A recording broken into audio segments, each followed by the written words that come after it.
अब देखिए हम बात करें अल्फा बीटा और गामा पार्टिकल्स के इमिशन की, तो हम यहाँ बात करते हैं इमिशन ऑफ अल्फा पार्टिकल। तो जब एक न्यूक्लियाई अल्फा बीटा और गामा पार्टिकल का इमिशन करता है तो बनने वाला डॉटर न्यूक्लियाई का एटॉमिक नंबर उस न्यूक्लियाई से कैसे डिफरेंट होता है या क्या डिफरेंस रखता है वो हमें यहाँ देखना है। तो हम सबसे पहले बात करते हैं अल्फा पार्टिकल इमिशन की। मान लिया यहाँ पर 93 नेपच्यूनियम 235 ले लिया हमने और इसने एक अल्फा पार्टिकल का इमिशन किया। अल्फा का मतलब होता है 2He4, इसे ही कहते हैं हम अल्फा पार्टिकल। क्लियर? तो इसका एटॉमिक नंबर कितना है? 2 है और इसका मास नंबर कितना है? 4 है। तो यहाँ बनने वाला जो डॉटर न्यूक्लियाई होगा X, उसका एटॉमिक नंबर कितना होगा और मास नंबर कितना होगा वो देखना है। तो यहाँ पर देखिएगा रिएक्टेंट का एटॉमिक नंबर कितना है? 93 इज इक्वल टू इधर कितना है? Z+2। तो Z बराबर कितना आ गया? 91।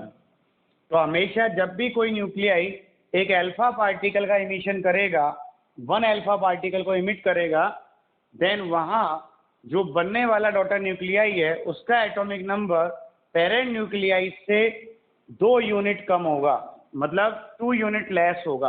क्लियर? और 2 यूनिट लेस होगा मतलब when a nuclei emit an alpha particle then its atomic number decreases by 2 unit। Clear? और यहाँ पर अपन बात करें मास नंबर की, तो 235 इक्वल्स टू y और +4, तो y इक्वल्स टू हो गया 231। तो यहाँ पर मास नंबर कितना डिक्रीज हुआ? 4 यूनिट डिक्रीज हुआ। तो यहाँ जो बनेगा फाइनल, वो फाइनल क्या बना? 91 Pa और 231 आ गया। क्लियर? तो यहाँ पर हमेशा ध्यान रखना क्या आया, यहाँ पर आया कि when a nuclei emit an alpha particle then atomic number decreases by 2 units and mass number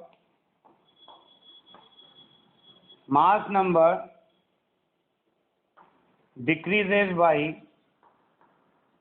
4 unit. Clear? तो यहाँ पर हमेशा ध्यान रखिएगा कि एटॉमिक नंबर तो 2 यूनिट से डिक्रीज होगा और मास नंबर जो है वो 4 यूनिट से डिक्रीज होगा। कब? जब कोई न्यूक्लियाई एक वन अल्फा पार्टिकल का इमिशन करता है। क्लियर? देन बनना वाला जो डॉटर न्यूक्लियाई है उसका एटॉमिक नंबर पेरेंट न्यूक्लियाई से 2 लेस होगा एंड मास नंबर 4 लेस होके आएगा। क्लियर? अब आप यहाँ देखिएगा, जैसे आपने क्लियर है, अब जैसे आपने यहाँ पे ले लिया, सपोज दैट आपने ये ले लिया 83 Bi209 ले लिया। इसमें से आपने एक अल्फा पार्टिकल का इमिशन कर दिया। अल्फा पार्टिकल का मतलब है क्या? 2He4। ये आपको साइलेंटली याद रखना है कि एटॉमिक नंबर कितना है अल्फा का पार्टिकल का? 2 है और मास नंबर 4 है। तो यहाँ जो बनने वाला डॉटर न्यूक्लियाई होगा X, वो क्या होगा, क्या आएगा? तो जब अल्फा इमिट हो गया तो यहाँ इसमें 2 की कमी आएगी, तो कितना हो गया? ये 81 हो गया। क्या हो गया? ये 81 हो गया। तो 81 पे कौन होता है? आपके Tl होता है और यहाँ पर क्या आएगा? फिर 4 यूनिट कम होगा तो 205 होगा। कितना होगा भाई? 205 होगा। तो ऐसे एटॉमिक नंबर 2 यूनिट डिक्रीज होगा और मास नंबर 4 यूनिट डिक्रीज होगा by emission of an alpha particle. Clear? चलिए अब हम बात करें इमिशन ऑफ बीटा पार्टिकल्स की, कि बीटा पार्टिकल का इमिशन करने पर क्या होगा। क्लियर है? तो बीटा पार्टिकल का इमिशन करने पर क्या होगा उसको अपन देखें। तो यहाँ देखिएगा, बीटा पार्टिकल का मतलब होता है बीटा बराबर होता है -1 बीटा नॉट और -E0। तो इसका बीटा पार्टिकल का जो चार्ज है वो -1 होता है, इसे हम कहते हैं न्यूक्लियर चार्ज। तो एटॉमिक नंबर जब ये इमिट होगा तो एटॉमिक नंबर 1 यूनिट से इंक्रीज होगा। कितनी यूनिट से इंक्रीज होगा? 1 यूनिट से। क्लियर? जैसे आपने यहाँ पे मान लो ले लिया 83 Bi207 ले लिया। अब इसमें से आपने एक बीटा पार्टिकल का इमिशन कर दिया, मतलब -1 बीटा नॉट, और यहाँ पे आ गया x। तो हमें x फाइंड करना है कि इसका एटॉमिक नंबर और मास नंबर पे क्या इफेक्ट पड़ेगा। तो यहाँ देखिए आप 83 इक्वल टू इसका z है और इधर -1 है, तो z इक्वल टू कितना हो गया? 84 हो गया। क्या हो गया? 84। Clear?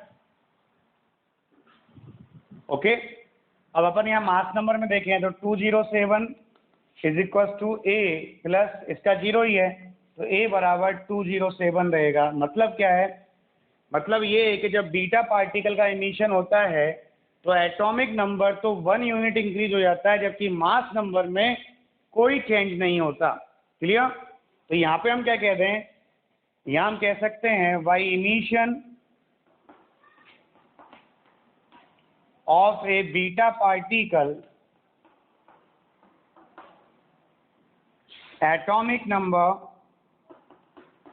atomic number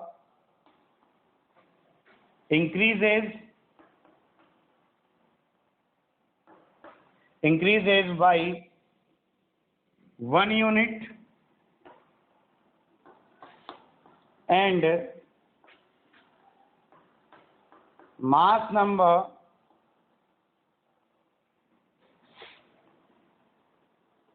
remains unchanged।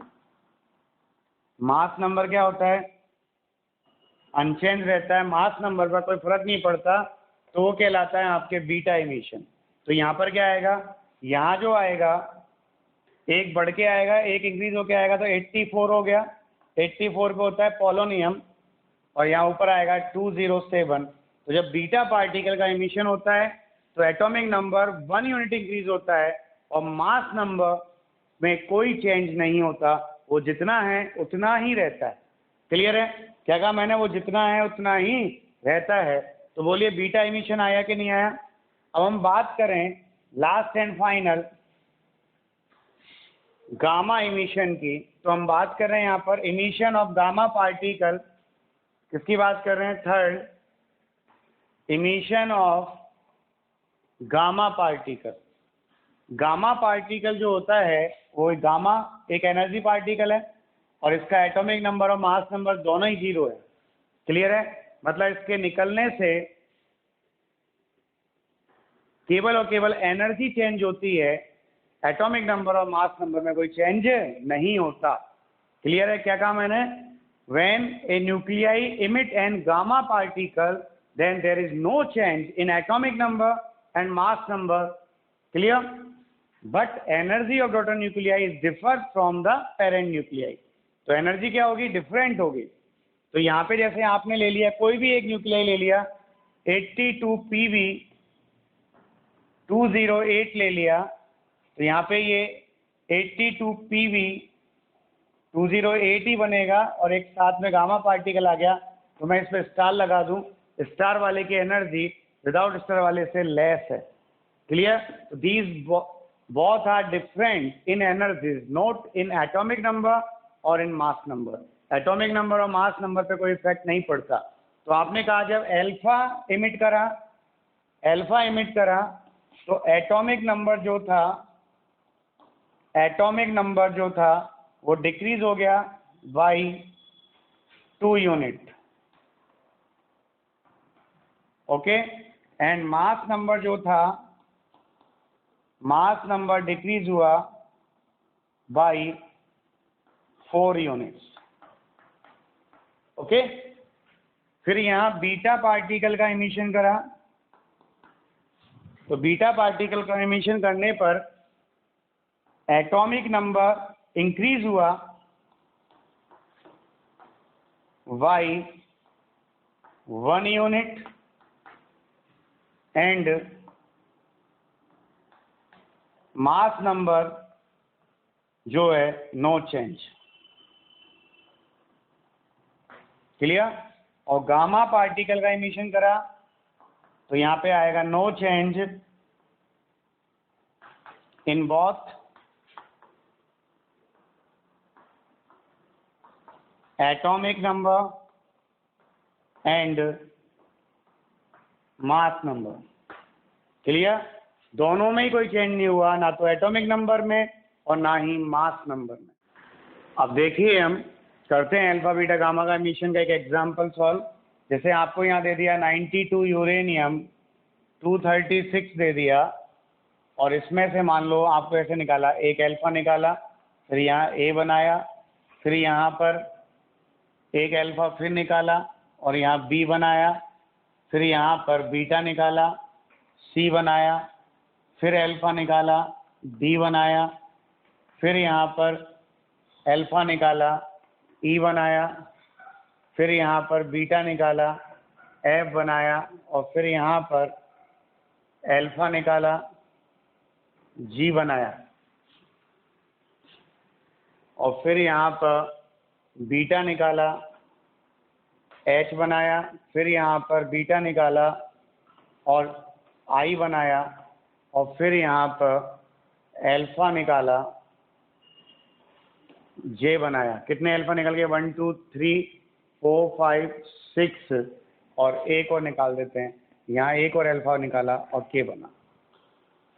तो यहाँ पर हमेशा ध्यान दीजिएगा कि जो अनस्टेबल न्यूक्लियाई होता है, मतलब जो अनस्टेबल न्यूक्लियस होता है, वो रखा रखा स्पॉन्टेनियसली डिसइंटीग्रेट होता है। डिसइंटीग्रेट का मतलब टूटता है।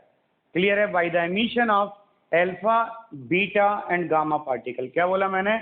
ए unstable nuclei is spontaneously disintegrate by emission of alpha beta and gamma particles.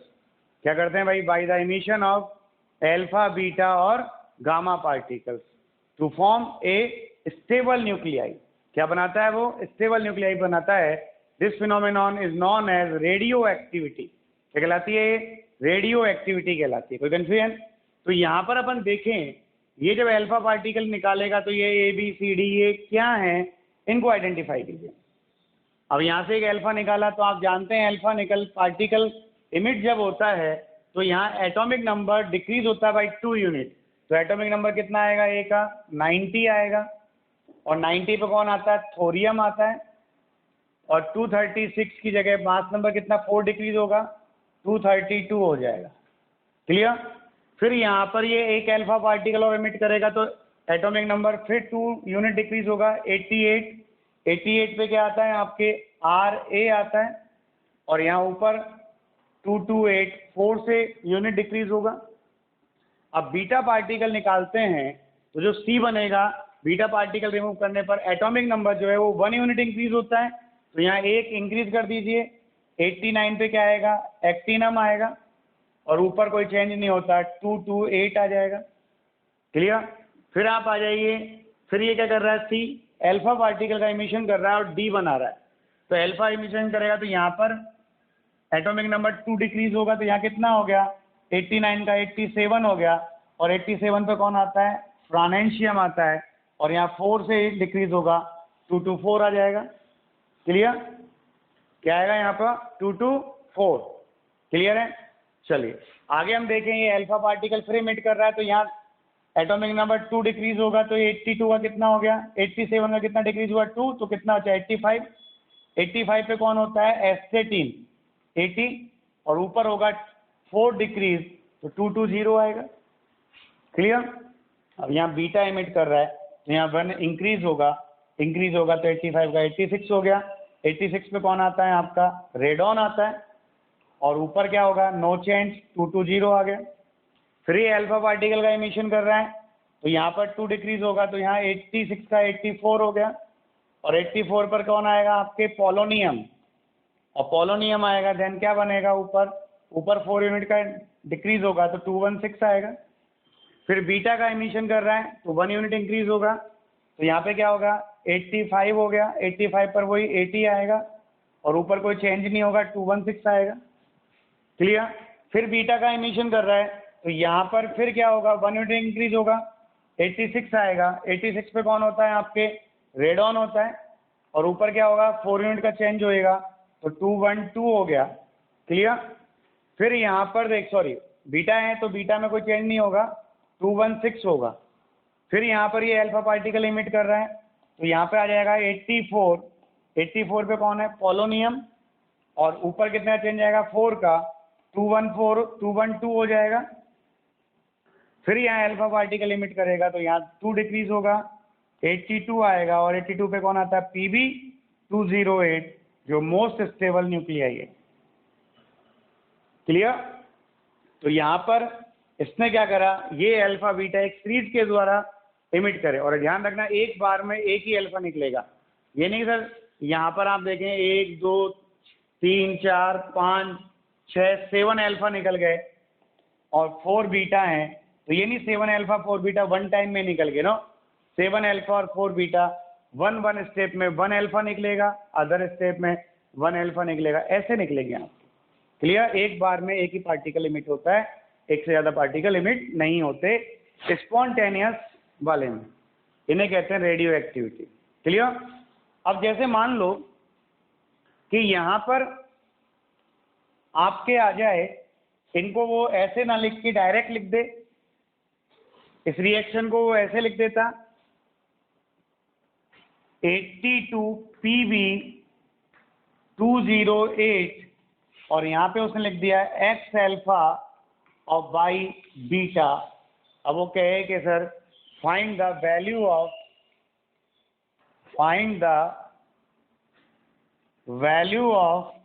X and Y। क्या कहा मैंने, find the value of X and Y। Clear.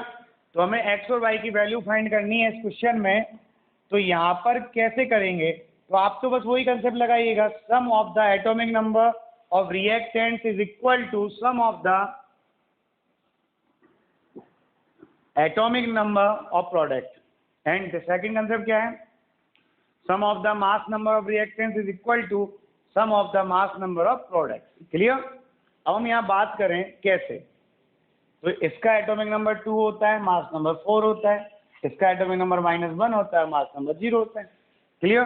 अब हम यहाँ पे देखें क्या आएगा, एटॉमिक नंबर इधर 92 इक्वल टू 82, 1 का 2 है तो x का कितना होगा, 2x होगा, और 1 का -1 है तो y का कितना होगा, -y होगा। ये आपके आ गया, 82 को उधर ले जाएंगे तो 10 बच जाएगा, तो 2x - y = 10, इक्वेशन नंबर 1 बन गई। अब ऐसे मास नंबर ले लो, क्या आएगा, 236 = 208 प्लस 1 का 4 है तो x का 4x होगा, और 1 का 0 है तो y का 0 होगा। तो यहाँ पर 4x = 208 इधर आएगा, 32 बचेगा, तो x, सॉरी 208, 36 में से 8 जाएगा, 208 जाएगा तो 28 बचेगा, तो x = कितना आ गया, 28/4। Clear, that is 7। क्या आएगा भाई, 7। तो अल्फा पार्टिकल की नंबर कितनी हो गई, 7 हो गई। बीटा की निकालें तो यहाँ जो आया, इसको इक्वेशन 1 में रख दें x को, तो फ्रॉम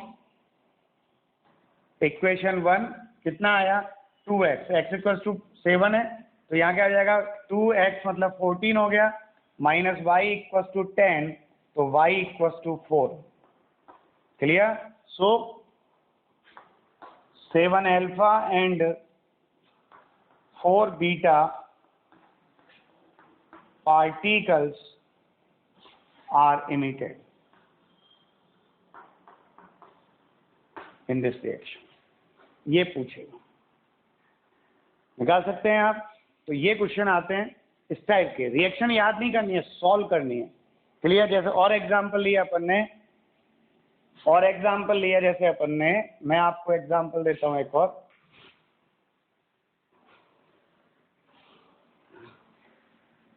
आपने जैसे यहाँ पे ले लिया 93 Np235 बराबर 83 Bi 207। क्लियर? ये बना लिया और यहाँ पे आपको लिखे x अल्फा और y beta, then find the value of x and y। क्या पूछा है इसने? Find the value of, find the value of x and y। Okay, ये फाइंड करना है आपको।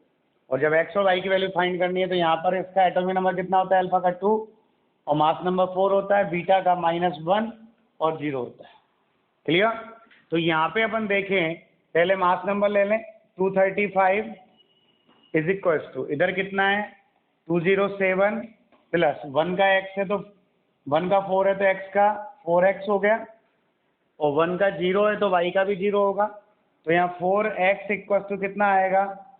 235 माइनस 207,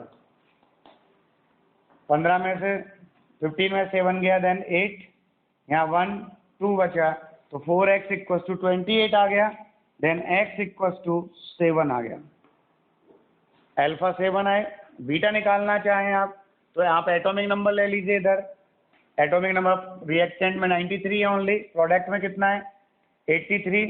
एक का 2 है तो x का 2x हो गया, एक का -1 है तो y का -y हो गया। यहाँ x की वैल्यू पुट कर दीजिए। क्लियर? ये इधर आएगा 10 आ गया, x की वैल्यू पुट करेंगे 7 तो 14 हो गया, -y हो गया, तो y बराबर वही 4 आ गया। ये एक इत्तेफाक है कि दोनों के आंसर सेम आए। क्लियर? तो ये ऐसे निकालेंगे अपन। क्लियर? और एक एग्जाम्पल ले लें अपन, है ना? और एक एग्जाम्पल ले लें, और एक एग्जाम्पल क्या लिया अपन ने? कोई भी एक क्वेश्चन देते हैं आपको, जैसे ये दे दिया 29 कॉपर 63 प्लस 2He4 बराबर 17 Cl 37 plus X1 H1 plus Y 0 N1। मतलब ये प्रोटॉन और ये न्यूट्रॉन है, तो हमें x और y की वैल्यू फाइंड करनी है कि क्या आएगी। क्लियर है? तो x और y की वैल्यू फाइंड करनी है तो आप क्या करेंगे? दो रूल लगाएंगे, sum of the atomic number of reactant is equal to product and sum of the mass number of reactant is equal to product. तो यहाँ देखिए आप, एटॉमिक नंबर कितना है इसका? 29, इधर 2, और प्रोडक्ट में कितना? 17। 1 का x है, 1 का 1 है तो x का x आएगा, और यहाँ 1 का 0 है तो y का भी 0 आएगा। तो यहाँ पर ये कितना हो गया? 31 हो गया। 31 इक्वल टू 17 प्लस x होगा, देन यहाँ वैल्यू ऑफ x निकालनी है, तो 31 माइनस 17 डेट इज 14। कितनी आई बेटा? 14 आई। अब हमें निकालना है मास नंबर से y की वैल्यू। तो यहाँ पे क्या आएगा? 63 है मास नंबर, इधर कितना है? 4 है, इज इक्वल टू उधर कितना है?